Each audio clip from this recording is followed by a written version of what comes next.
Amelia lived in silence. Her life was a rhythm of soft footsteps on marble floors, the faint smell of polish, and the quiet rustle of sheets being folded. She was a maid in the great Drayton mansion, a place of grandeur where chandeliers sparkled above halls she could never call her own. To most who lived there, she was invisible, a shadow moving from room to room, her head lowered, her voice almost never heard. But inside, Amelia carried something rare. Though her world was filled with wealth that did not belong to her, she kept her dignity untouched. She had never allowed herself to be swept away by promises of money, power, or fleeting desire. She was young, innocent, and unclaimed by the world's cruelty. She thought no one noticed, but someone did. Far above her, in an office lined with glass and steel, Alexander Drayton stared out at the city with hollow eyes. He was a billionaire, the heir of an empire, and at only 32, he was known across nations as a ruthless, brilliant CEO. Yet behind the mask of power, his body was betraying him. His illness was a secret buried deep. Doctors had whispered the truth to him months ago. Time was running out. He could buy islands, cars, companies, but not another heartbeat. Each morning he woke weaker, though he never let the world see. He had built his life on control, and he would not let death strip him of his dignity. Yet, in the quiet hours of night, he felt the crushing weight of loneliness. No one loved him for who he was, only for the empire he commanded. Until the day Amelia opened the wrong door. It was a mistake so small it could have been forgotten. She had been carrying towels through the hall, her mind drifting, her steps leading her not to the linen closet, but to a guest suite she thought was empty. She turned the handle, pushed the door open, and stepped inside. The sound of running water filled the air. Steam rolled across the bathroom door, which stood ajar. She froze. Then, before she could turn back, the door slid open, and there he was. Alexander stood beneath the shower, water cascading down his broad shoulders. His figure was lean, powerful, but marked by a subtle fragility he could no longer hide. He turned, startled by her gasp. For the first time in years, someone saw him not as a billionaire, not as a titan of industry, but as a man, vulnerable, human, alive. The towel slipped from Amelia's hands. Her cheeks burned with shame. I'm so sorry, she stammered, backing toward the door. But his voice stopped her. It's fine, he said, calm, steady, though his eyes lingered on her with an intensity that made her heart race. She fled, heart pounding, her mind refusing to let go of the image. The man she had walked in on was not just anyone. Later, whispers among the staff confirmed what she hadn't dared believe. He was Alexander Drayton, her new employer, the man who owned everything around her. She thought that moment would be the end. A mistake, nothing more. But it was the beginning. Alexander could not forget her. He remembered the shock in her eyes, the innocence untouched by greed. She hadn't screamed, hadn't tried to explain herself, hadn't begged for forgiveness like so many would have. She had simply fled, her dignity intact. It was the first time in years that he felt something stir in his chest. Not fear, not pain, but longing.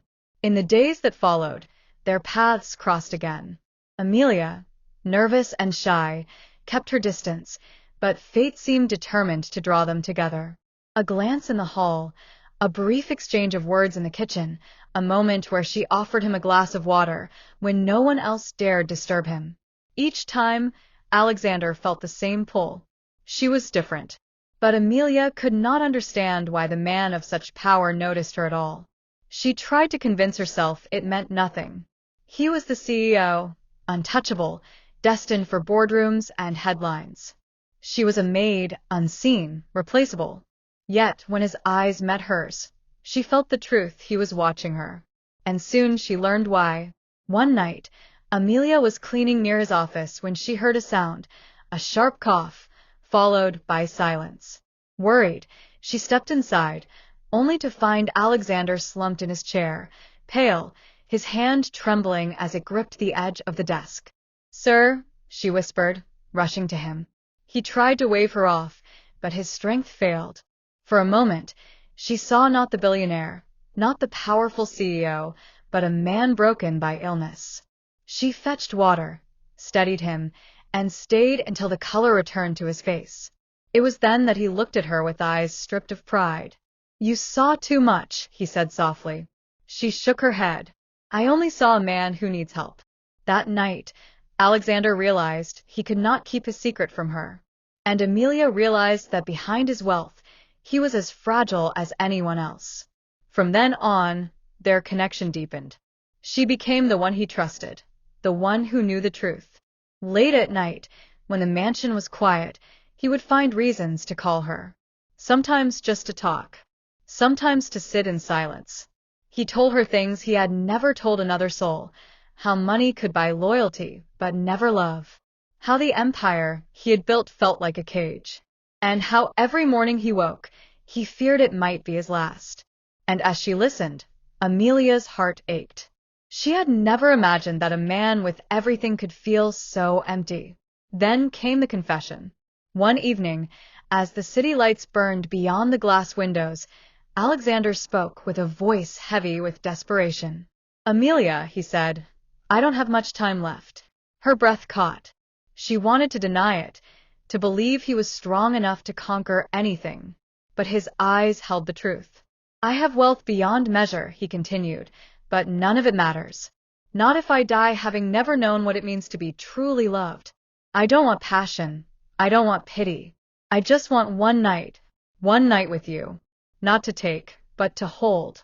Not to own, but to feel." Amelia's heart pounded. The world seemed to stop. His words were not crude, not lustful, but full of sorrow and longing. He was offering her everything, his fortune, his empire. But what he truly wanted was her innocence, her purity, the part of her untouched by greed or the world's cruelty. She stood frozen, torn between fear and compassion. Part of her wanted to run, to protect the dignity she had kept all her life. But another part, the part that had listened to his confessions, that had seen his weakness, that had felt the pull of his gaze, whispered that maybe love was more complicated than she thought. Amelia's choice hung heavy in the air, and though she did not answer that night, the seed had been planted. For Alexander, it was hope. For Amelia, it was a storm inside her heart. And as the mansion slept, both of them lay awake, wondering if love could bloom where wealth and death collided. Amelia could not sleep that night. She sat by the window in her small room, the moonlight touching her face, her heart torn between fear and compassion. His words echoed endlessly in her mind. One night, he had said. One night to feel love before death claimed him. He had not asked for her body in hunger, but for her soul in tenderness. He had not spoken like a man of power, but like a man stripped of everything. She asked herself questions that would not let her rest. Was it pity that pulled her toward him? Was it duty, born of her position as his maid? Or was it something more dangerous, more undeniable, a love she had tried to ignore since the first time their eyes had met? Days passed, each one heavier than the last. Amelia went about her work in silence, but every glance at him burned inside her. Alexander seemed weaker. His steps slowed, his voice faltered at times, and though he tried to hide it, she could see the illness consuming him. Yet his eyes never wavered from hers. It was as though he had placed his heart in her hands and was waiting for her to decide whether to break it or let it beat its final moments in peace. One evening, as the sky burned orange with sunset, Amelia found herself outside his office. She had come to deliver tea, nothing more. But when she entered, she saw him at the window, his shoulders trembling. She placed the cup down quietly. "Sir," she asked. He turned, and for the first time she saw tears on his face. The man who ruled empires, who was feared in boardrooms across the world, was crying like a boy.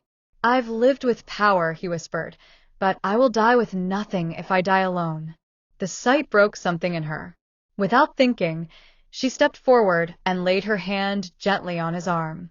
He looked at her, and in his eyes was no command, no demand, only a plea. "Don't let me leave this world without knowing what it means to be loved." Her heart ached so deeply she thought it might shatter. And in that moment, Amelia understood her answer. It was not pity that guided her. It was not the temptation of wealth. It was love, strange, sudden, unexplainable, but real. She had fallen for him the day she saw his vulnerability in that shower, the day she realized that beneath the empire and the wealth stood a man desperate for something no money could buy. She nodded softly. You won't die alone. That night, for the first time, Amelia did not leave when her duties ended. She stayed by his side. They walked through the garden in silence, the stars above them like watchful eyes. He told her stories of his childhood, of his mother who had believed in him, of the nights he had studied under dim lamps when he was poor and hungry. She listened, holding his hand as though it had always been hers to hold.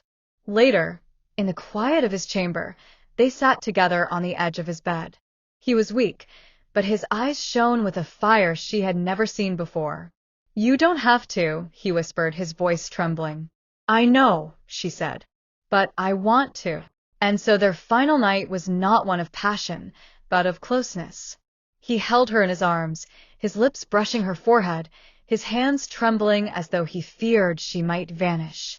She laid her head against his chest, listening to the fragile beat of a heart that had carried him through empires, but was now near its end. They spoke of dreams, of the life he might have lived if he had more time, of the simple joys she longed for, laughter, love, and a place to belong. He promised her that even if death claimed him, she would never be left without. And as dawn approached, Alexander's breaths grew shallow. He kissed her hand, his voice barely a whisper. Thank you for giving me what the world could not. Tears filled Amelia's eyes. I love you, she said, her voice breaking. His lips curved into the faintest smile, and with that smile, he closed his eyes for the final time. The sun rose, casting golden light through the windows, and Amelia held him until the room was silent. Word spread quickly through the mansion. The great Alexander Drayton was gone. Lawyers came, executives gathered, and the world outside mourned the loss of a titan. But none knew the truth of his final hours. None knew that in the end, he had not died as a billionaire, nor as a CEO, but as a man who had finally felt love. When the will was read, gasps filled the room. His fortune, vast, unimaginable, had been left to Amelia, the maid, the girl no one had ever noticed. Many accused her, many whispered that she had seduced him, but Amelia stood silent. She did not care for their voices. She knew the truth. She had not taken his wealth. He had given her his heart. Years later, Amelia would walk through the halls of the mansion, now her own, and remember the man who had once seemed untouchable. She would remember his laugh, rare but real, his eyes, weary yet full of longing, his final words spoken with love. And though grief never fully left her, she carried it with pride, for she had given a dying man the one gift he had never found in life. And in return, he had given her a love that would outlive even death. Because in the end, it was never about the fortune. It was about the night when two souls, worlds apart, found each other in the brief light before darkness. The story of the sick billionaire and the innocent maid was whispered for years. But Amelia never corrected the tales, never explained. She kept the truth in her heart, where it belonged. For some love stories do not need the world's approval. They only need two hearts to believe. And theirs, though brief, was eternal.